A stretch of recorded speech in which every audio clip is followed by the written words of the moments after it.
یہاں سے ہمارے سامنے یہ بات بھی آ جاتی ہے کہ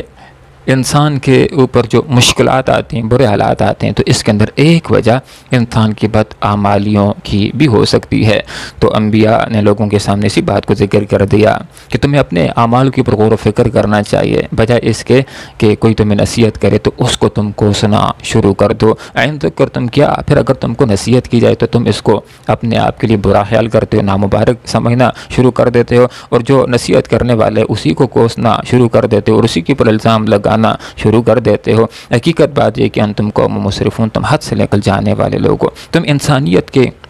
حدود کو بھی پامال کر رہے ہو۔ حال یہ ہے کہ ایک مسلمان تو دور کی بات، ایک عام انسان بھی جو ہوتا ہے اس کے لیے بھی بہتر راستہ یہ ہوتا ہے کہ کوئی آدمی اس کے سامنے بات کرے تو توجہ کے ساتھ اس کی بات کو سنیں، اعتدال کے ساتھ، معتدل ذہن کے ساتھ اس کی بات کو سنیں، اس سوچ کے ساتھ کہ اچھی بات ہوئی تو سنوں گا، قبول کروں گا اور عمل کروں گا، اور بری بات ہوئی تو اس کو رد کر دوں گا۔ لیکن ایک انسان سرے سے یہ بات عزم کر لے کہ میں نے کسی کی بات ہی کو مان کر کے نہیں دینا ہے، حقیقت کے اندر وہ بیوقوفی کی حدوں کو بھی پھلانگنے والا ہوتا ہے، انسانیت کی حدوں کو بھی پھلانگنے والا ہوتا ہے۔ تو انبیاء نے حکمت کے ساتھ لوگوں کے سامنے یہ بات رکھ لی کہ اپنی حالت کے اوپر غور و فکر کرنے والے بن جاؤ، تمہاری اوپر جو مشکلات آ رہی ہیں تمہارے بد اعمال کا ایک نتیجہ ہے۔ وَجَاءَ مِنْ أَقْصَى الْمَدِينَةِ، آیت نمبر 20 سے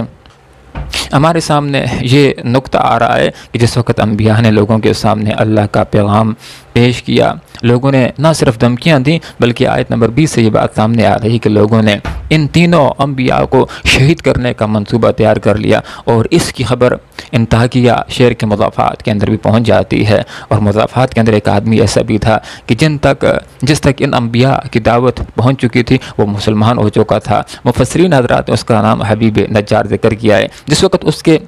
علم کے اندر یہ بات آ جاتی ہے کہ انبیاء کو لوگوں نے شہید کرنے کا منصوبہ بنا لیا ہے، تو اپنے کاموں کو چھوڑتا ہے، اپنی مصروفیات کو چھوڑتا ہے اور کوشش کرتا ہے جدوجہد کے ساتھ پہلی فرصت کے اندر وہ پہنچ آتا ہے تاکہ میرے پہنچنے سے پہلے انبیاء کو لوگ گزر نہ پہنچا دیں، ضرر نہ پہنچا دیں۔ حال یہ کہ اس کے علم کے اندر یہ بات تھی کہ وہ لوگ کہ جو انبیاء کو شہید کرنے سے نہیں کتراتے، اگر میں نے جا کر کے حق بات کہہ دی تو مجھے بھی مار سکتے ہیں، شہید کر سکتے ہیں، لیکن اس کے باوجود کلمہ حق کہنے کے لیے، مظلوموں کی حمایت کے لیے میدان کے اندر آ جاتا ہے، اپنی جان کو ہتھیلی کے اوپر رکھ کر کے وہ حمایت کے لیے آ جاتا ہے، انبیاء کی حمایت کے لیے۔ قرآن نے اس بات کو ذکر کر دیا کہ وجہ اور آیا من اکثر مدینت، شہر کے پرلے کنارے سے رجل، ایک آدمی یسعی، کوشش کرتا ہوا، وہ پہلی فرصت کے اندر آیا، اس نے اپنی مصروفیات کو ترک کیا اور آ کر کے لوگوں کے درمیان کھڑا ہو گیا اور حق بات بیان کرنے لگا، انبیاء کی حمایت کرنے لگا اور لوگوں کو یہ بات سمجھانے لگا کہ لوگوں، ان انبیاء کو تم شہید کرنے کی بات کرتے ہو، تمہیں تو ان کی پیروی کرنی چاہیے، یہ حق کے اوپر ہیں، یہ صحیح راستے کے اوپر ہیں۔ تو اس آدمی نے آ کر کے لوگوں کے درمیان آنکھوں کے اندر آنکھیں ڈال کر کے اس نے حکمت کے ساتھ لوگوں کے سامنے دین کی دعوت رکھی، حق کا پیغام اس نے رکھا۔ اس نے کہا کہ یا قوم، اے میری قوم کے لوگوں، اتبعوا المرسلین، تم رسولوں کی اتباع کرو، تم ان کو شہید کرنا چاہتے ہو، تم ان کو مارنا چاہتے ہو، یہ تو وہ ہیں کہ جن کی اتباع کرنی چاہیے۔ اتبعوا، آگے پھر اس حبیب نجار نے دو دلائل پیش کیے کہ ان انبیاء کی کیوں پیروی کرنی چاہیے، ان کے پیچھے کیوں چلنے چاہیے، ان کے اوپر ایمان کیوں لانا چاہیے۔ تو دو صفات کو ذکر کر دیا کہ یہ انبیاء وہ شخصیات ہیں کہ لا یسألکم اجرا، کہ تم سے یہ کوئی اجر نہیں مانگتے، یہ دین کا کام کرتے، کوئی ذاتی مفاد نہیں چاہتے، یہ کوئی اپنی ذاتی عمارتوں کو نہیں بنانا چاہتے، بلڈنگوں کو نہیں بنانا چاہتے، تمہاری وجہ سے اپنی پگڑیوں کو اوپر نہیں کرنا چاہتے۔ ان کو اللہ تعالیٰ نے عزت دی ہے، اعزاز دیا ہے، رسالت دی ہے، یہ تم سے کوئی معاوضہ نہیں چاہتے، یہ تم سے اپنے کام کی کوئی فیس نہیں چاہتے، اور دوسری بات یہ کہ ہم مہتدون، یہ ہدایت یافتہ بھی ہیں۔ تو یہاں سے ہمارے سامنے یہ بات بھی آ جاتی ہے کہ ایک ایسا آدمی کہ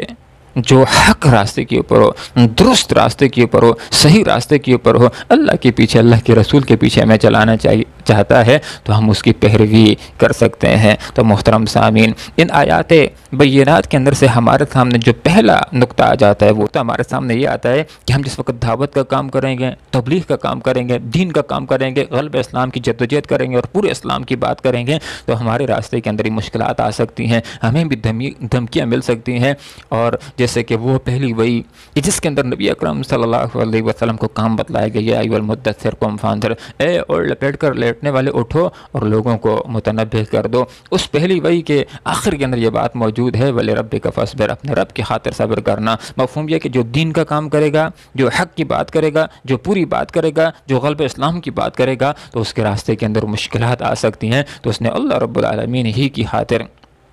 صبر کرنا ہے۔ اس صبر کی پر اللہ تعالیٰ اس کو اجر و ثواب عطا فرمائیں گے۔ ان آیات کے اندر سے ہمارے سامنے ایک نقطہ یہ بھی آ جاتا ہے کہ ہمیں اگر کوئی نصیحت کرتا ہے تو نصیحت کو غور کے ساتھ سننا چاہیے، اس نیت کے ساتھ کہ اچھی بات ہوئی تو سنیں گے، قبول کریں گے اور عمل کریں گے، اور بری بات ہوئی تو اس کو رد کر دیں گے۔ اور ایک اور نقطہ ان آیات سے ہمارے سامنے یہ بھی آ جاتا ہے کہ ہمیں مظلوموں کی حمایت کرنی چاہیے۔ اس حمایت کے اندر اگر جان بھی چلی جاتی ہے تو یہ شہادت کا مرتبہ ہمیں ملے گا۔ آپ صلی اللہ علیہ وسلم نے ارشاد فرمایا، حدیث کا یہ مفہوم ہے کہ لوگوں اپنے بھائی کی مدد کرو، خواہ ظالم ہو یا مظلوم ہو۔ صحابہ کرام رضوان اللہ تعالی علیہم اجمعین نے سوال کیا، اللہ کے رسول مظلوم کی مدد کرنا تو سمجھ میں آنے والی بات ہے، ظالم اگر ہمارا بھائی ہو تو اس کی مدد ہم کیسے کریں؟ تو فرمایا اس کو ظلم سے روک کر، اس کو ظلم سے روکنا یہ اس کے ساتھ ایک